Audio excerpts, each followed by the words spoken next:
UP में शुक्रवार को जारी स्पेशल इंटेंसिव रिवीजन यानी एसआईआर की फाइनल लिस्ट में मुस्लिम बहुल विधानसभा सीटों पर वोटर्स की संख्या उतनी कम नहीं हुई है जितना विपक्ष शोर मचा रहा था। इसमें कुछ सीटें ऐसी हैं जहां 2022 के विधानसभा चुनाव में कांटे की टक्कर देखने को मिली थी। 2022 में 30% से ज्यादा मुस्लिम बहुल 46 सीटों पर आधी सपा गठबंधन और आधी भाजपा के खाते में गई थी। वहीं अब इन सीटों पर 5 से 29% तक वोटर्स कम हो गए हैं। इसमें आजम खान की रामपुर और भाजपा के रामवीर सिंह की कुंदरकी जैसी 60% मुस्लिम बहुल सीट भी शामिल है। चलिए पहले बात करते हैं कि 2022 में क्या समीकरण थे। 2022 के विधानसभा चुनाव में रामपुर से सपा के आजम खान विधायक चुने गए थे, तब वे 55,000 से ज्यादा मार्जिन से जीते थे। हालांकि आजम खान के जेल जाने के बाद खाली हुई सीट पर हुए उपचुनाव में भाजपा के आकाश सक्सेना 34,000 वोट से जीते थे। अब एसआईआर के बाद यहां 72,000 से ज्यादा वोट कट गए हैं।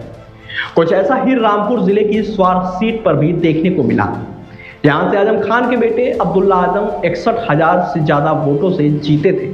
बाद में सजा के चलते उनकी विधायकी चली गई और उपचुनाव में अपना दल के शफीक अहमद अंसारी 8,724 वोटों से जीते हैं। अब इस सीट पर 29,000 से ज्यादा वोट कम हुए हैं। बात करें मुरादाबाद की कुंदरकी सीट की तो यहाँ 60% से ज्यादा मुस्लिम वोटर्स हैं। एसआईआर के फाइनल लिस्ट में यहाँ 19,146 मतदाता घट गए हैं। 2022 में सपा के जियाउर रहमान बर्क ने 43,000 से ज्यादा वोटों से यहां जीत दर्ज की थी। उनके संभल से सांसद चुने जाने के बाद सीट खाली हो गई। उपचुनाव हुए तो भाजपा के रामवीर सिंह ने यह सीट 1,44,000 वोटों के अंतर से जीत ली। बता दें कि आगामी चुनाव में कांटे वाली सीटों पर समीकरण बदल सकता है। दरअसल बिजनौर की धामपुर विधानसभा सीट पर 2022 में भाजपा विधायक अशोक राणा सिर्फ 203 वोट से जीत पाए थे। अब उनकी सीट पर 29,000 से ज्यादा वोट कम हो गए हैं। इसी तरह चांदपुर विधानसभा सीट से सपा के स्वामी ओवैस भी महज 234 वोटों से जीते थे। वहां अब 28,000 से ज्यादा वोट कट गए। बिजनौर के नटखौर विधानसभा से भाजपा के ओम कुमार ने आरएलडी के मुंशीराम को 258 वोटों से हराया था। अब यहाँ 23,000 से ज्यादा वोट खटे हैं।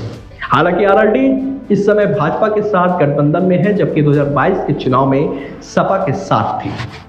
वहीं मुरादाबाद नगर विधानसभा सीट पर 2022 में भाजपा के रितेश गुप्ता 782 वोटों से जीते थे। अब यहां 72,000 से ज्यादा वोट कट गए हैं। ऐसे में सपा के साथ हुई कांटे की टक्कर वाली इन सीटों पर 2027 में समीकरण बदल सकता है। इसके अलावा 4 मुस्लिम बहुल सीटें ऐसी भी हैं जहां एसआईआर के बाद कम हुए वोटर्स की तुलना में ज्यादा मार्जिन से जीत दर्ज की गई थी। इसमें कुंदरकी सीट भी शामिल है। भाजपा के रामवीर सिंह उपचुनाव में 1,44,000 वोटों के अंतर से जीते थे, जबकि यहां सिर्फ 19,146 वोटर्स ही कम हुए हैं। इसी तरह कैराना सीट पर सपा के नाहिद हसन ने भाजपा की मृगांका सिंह 25,000 के अंतर से हराया था। यहाँ एसआईआर के बाद 24,541 वोटर्स ही कम हुए हैं। इसी तरह अमरोहा विधानसभा से सपा के महबूब अली ने भाजपा के राम सिंह सैनी को 71,000 से ज्यादा अंतर से हराया था। यहाँ भी सिर्फ 26,000 के करीब वोटर्स कम हुए। वहीं टांडा से सपा के राकेश वर्मा ने भाजपा के कपिल देव वर्मा को 32,000 से ज्यादा वोटों से हराया था। अब यहाँ 30,000 के करीब वोटर कम हुए हैं। फिलहाल आने वाला समय बताएगा कि वोटरों की संख्या कम होने से क्या भाजपा को फायदा होता है, क्या सपा को फायदा होता है, यह तो आने वाला वक्त ही बताएगा। हालांकि राजनीतिक विश्लेषकों का मानना है कि इन सब चीजों से समीकरण जरूर बदलेंगे।